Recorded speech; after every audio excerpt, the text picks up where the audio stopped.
different character and different role. Anong favorite? Salamat. Hindi ba mahirap ma-play kontrabida role? Mahirap din po. Kailangan mo hanapan ng truth yung ginagawa mo. Ano yung preparations mo for role? Kasi medyo mabigat dito. Boxingero din po kasi yung role ko dito. May sa boxing, so sumabay po ako kay Paolo on train ng boxing. Kamusta ka trabaho sila Paolo, si Miss Maricel? Sobrang inspiring po nila ang trabaho. Sobrang professional. Paolo, great leader. Si Kim Chu, sobrang as herself and as an actor, sobrang inspiring po. Kinabahan daw si Kim doon sa mga eksena niyo, lalo na doon sa mga intimate scene. How do you support her doon sa kaba niya bilang ano?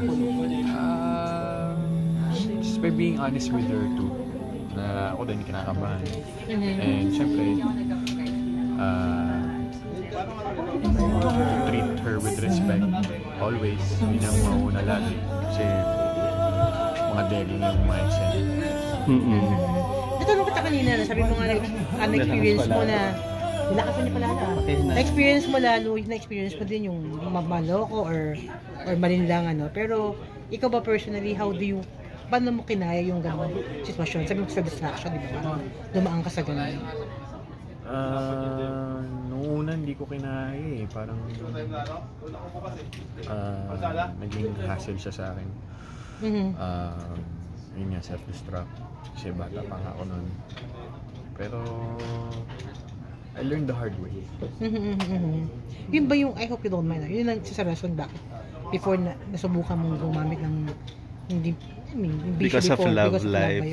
Yun ba yun? O maraming halo-halo yun? Isa yun. Pero ngayon, kinaya mo at least, ano yung natutunan mo from what happened? Nalinlang ka and now, you as a person, sabi nga kasi ni Kim parang, it makes her a better person. Ikaw, ano yung naging epekto sa'yo nun? Natutunan ko na to love yourself more. Always put yourself first, respect yourself, love yourself. Unahin ko lagi sa sarili ko. Yun yung nakalimutan mo dati. Dati pa nagmahal ka, talagang buhos na buhos. Oo eh. Childish. Now, you learn from that. No? Kamusta yung puso mo ngayon? Okay naman. Mas strong ka na ba ngayon? Mas strong. Mas tingin mo, mas kaya mo na magmahal ng... Mas kaya mo na magbigay ng buo. Before ba, hindi? Hindi eh. Parang, siyempre, sabi nga nila, paano ka magmamahal kung hindi mo mahal sa sarili? Paano ka magbibigay kung hindi mo magbibigay sa sarili mo? In one word, how do you describe yung intimate scene niyo ni Kim dito? Being a partner. Mapanglin lang. Hindi ka nailang kasi may boyfriend siya tapos hindi ka natakot ng konti. Napaalam ka ba kay Sian?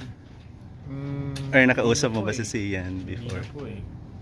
Pero napaka-professional naman po ng atake namin and ng directors namin and ni Kim. So, wala naman pong... Ako masasabi, nakita ba kayong Donalyn ngayon recently? Nakita lang ba kayo recently? Kayo na kayo ulit nag-usap? Kanina. Magka-text kami. Wow. Tsaka ibang ngiti mo. Kasi parang tumabis bigla yung ngiti mo. Ibang ngiti mo kasi kanina parang ano kayo. Oo nga, parang iba yung mata mo. Nabuhay ka eh. Nagkaroon ng buhay. Kanina sagot mo sa amin, ang ganun po. Pero ngayon parang bilang nagbago. Bakit gano'n? Oo. Siyempre, pag narinig ko yung pangalan na i-inspire. Ibig sabihin, inspired ka ngayon. Paano kanya pinapasaya? Kinikiliti niya. Kinikilit eh. Totoo ba?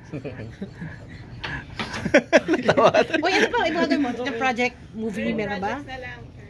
Meron pa projects na gagawin? Aside movies? from this? Aside from din lang? Yung What If po, showing pa po ngayon sa Netflix. Yes. Zelda 3, abangan nyo po. Zelda 3? Directed by GB San Pedro. Kasama ko po si Cesar Montano, Carla Abellano. And of course din lang po, October 5. Ito na lang, ano na lang ang challenges of doing a kontrabida role? Mas gusto mo ba kontrabida kaysa bida? Mas gusto ko bida. Bakit? At talaga? Mas stressful ba sa'yo? Stressful lang kontrabida. Sa'yo lahat ng galing. Napapagod ka ba? Buong actors pati audience. Okay, salamat. Okay, thank you, JM.